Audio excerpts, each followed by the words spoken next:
I want to set a frame of reference for you about the school that I represent in Canton, Ohio. We are what I like to say 40-40-20. We are 40% African American, 40% white, and 40% mixed, 20% mixed race.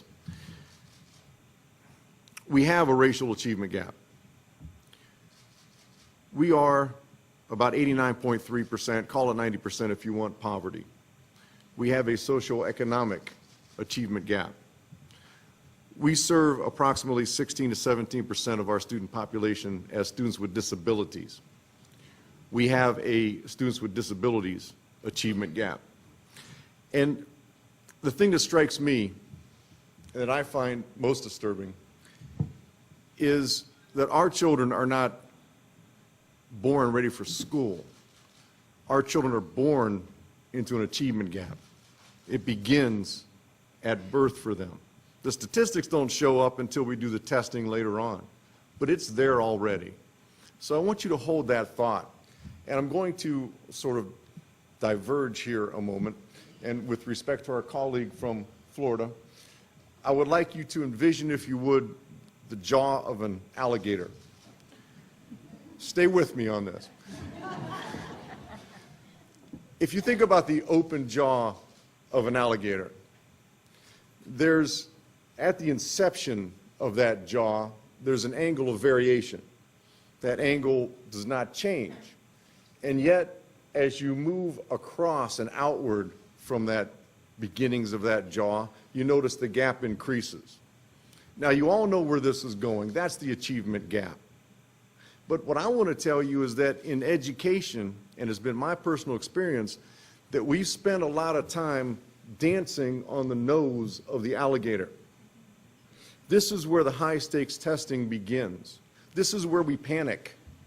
This is where we want to get results, so we stick energy and resources at that period in time. Sure, it may close the jaw a little bit, but it flatlines. The way to close this jaw and the physiology and mechanics of an alligator will tell you it's right here at the inception point where the lower and upper jaw comes together. Birth, early childhood education. That's where we have to put our resources. That's what I need at my school to be successful.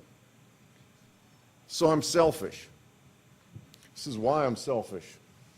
These children that we serve at our elementary school. I wanted Spark, Ohio in my school. And I'll tell you why I wanted Spark, Ohio. Number one, they know what they're doing. They have great programming. Number two, they've been effective, and they continue to be effective. And number three, quite simply, they can go where I can't. That's the key for me. I have no jurisdiction over 0 to 4. That's not my territory. I don't exist there. I don't have mechanisms in place to reach that population. Spark, Ohio does, through parent partnerships, putting a third-party individual into a home, into a family as a living resource to that family, to help them rediscover the skills that they've lost about parenting through generations of poverty, to develop early language programs, to bring children and schools and parents together in the schoolhouse long before they formally arrive there as a kindergartner. That's why I wanted Spark, Ohio in my school. I am fortunate that they are there. I am also fortunate that I've been able to be one of the pilot schools, the 8 pilot schools in Ohio, to pilot the Ready Schools, this new tributary that we're going down.